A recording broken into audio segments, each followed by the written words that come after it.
សួស្តីបងប្អូនទាំងអស់គ្នាថ្ងៃនេះជួបជាមួយនឹងអ្នកគ្រូម្ដងទៀតហើយថ្ងៃនេះផងដែរអ្នកគ្រូនឹងមានមេរៀនថ្មីមួយមក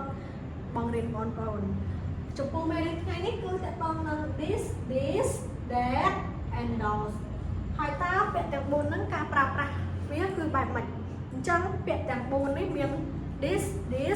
those that ហ្នឹងការប្រើប្រាស់របស់វាគឺយើងប្រើសម្រាប់បង្ហាញវត្ថុអ្វីមួយដែលនៅជិតខ្លួនយើងក៏ដូចជានៅឆ្ងាយខ្លួនយើង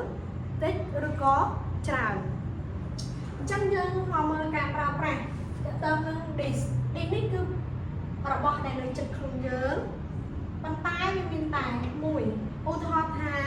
folding marker អញ្ចឹងខ្ញុំមានតែមួយទេអញ្ចឹងខ្ញុំអាចប្រើ this បានឧទាហរណ៍ថា this is a marker ឬក៏ this is my marker អញ្ចឹងមានតែមួយហើយនៅជិតខ្លួនយើងចូលដល់ this នេះគឺនៅចិត្តដូចគ្នាដូចនេះដែរនៅចិត្តដែរប៉ុន្តែអីដែលខុសគ្នាគឺច្រើនចាប់ពី2ឡើងទៅឧទាហរណ៍ថា teacher មានស្ពើ2កាន់អង្ដៃអញ្ចឹងចាំឲ្យប្រើ this នេះបាន these are my markers these are my marker អញ្ចឹងចាប់ពី2ឡើងទៅ3 4 5អីឬក៏ច្រើនជាងនឹងក៏បានដែរតោះយកមកបែបវិញម្ដងដែលនេះគឺសំដៅទៅលើវត្ថុដែលនៅឆ្ងាយពីខ្លួនយើងហើយវាមានតែមួយ fact ហើយ only one ឧទាហរណ៍ថារបស់ហ្នឹងយើងចង់ចង្អុលបង្ហាញប្រាប់គេថានៅខាងនោះមានអីមួយចឹងទៅយើងអាចឲ្យមានតែមួយរីឯ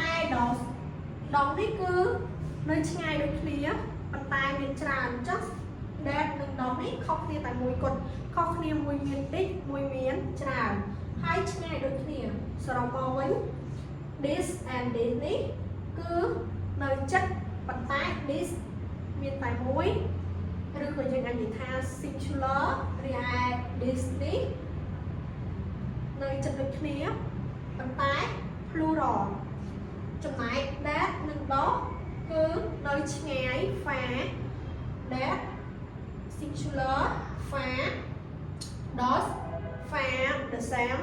but plural អញ្ចឹងការប្រើប្រាស់ថ្ងៃនេះគឺយើងប្រើប្រាស់ជាមួយនឹង to be ហើយ to be ដែលយើងយកមកប្រើគឺមានតែ is និង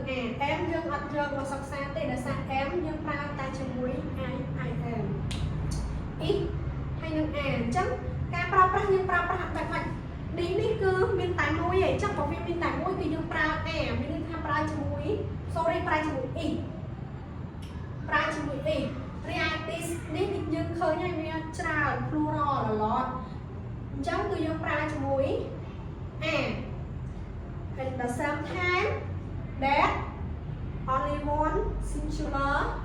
is like that is those a lot plural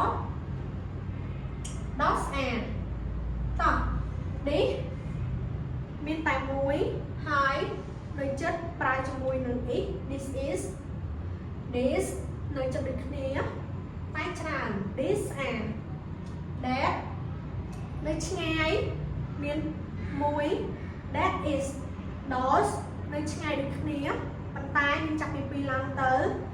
those and តោះយើងមកមើល example របស់យើងខ្លះ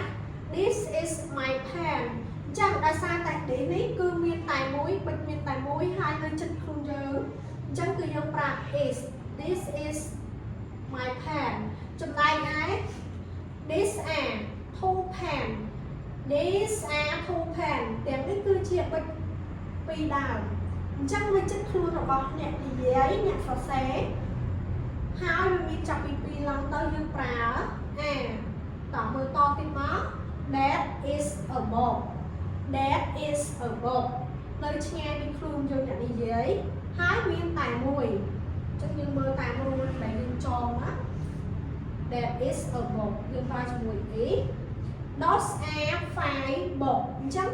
ដោយសារតែសៀវភៅរបស់យើងមានចាប់ពី2ឡើងទៅយើងប្រើជាមួយ a ហើយ those នេះសំដៅលើឬក៏សម្គាល់ទៅលើវត្ថុឬក៏សម្ភារៈហ្នឹងចាប់ពី2ឡើងទៅ those are ទាំងនោះគឺជាសៀវភៅចំនួន5ក្បាលតោះដើម្បីឲ្យកាន់តែយល់ច្បាស់យើងក៏លេចមកមើល exercise លំហាត់របស់យើងមក choose a or is so choose is or am យើងជ្រើសរើស x ឬក៏ am តែអញ្ចឹងយើងមានពាក្យ this ហើយដល់អញ្ចឹង this មិញគេប្រើជាមួយអីតោះ this ប្រើជាមួយ this is ហើយដល់ that នេះគឺនៅឆ្ងាយប៉ុន្តែមានតែមួយអញ្ចឹងបើវាមានតែមួយគឺ that is តោះ this ទាំងនេះចាប់ពី2ឡើងទៅតោះខាងក្រោយគឺមិន 10 apple អញ្ចឹង this that phone អញ្ចឹង that is នៅឆ្ងាយហើយមានតែមួយ those your box those are your box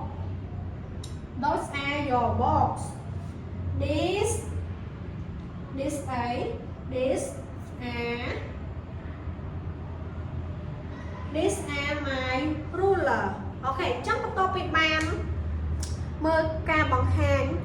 តើតើនឹងការប្រើប្រាស់រវាង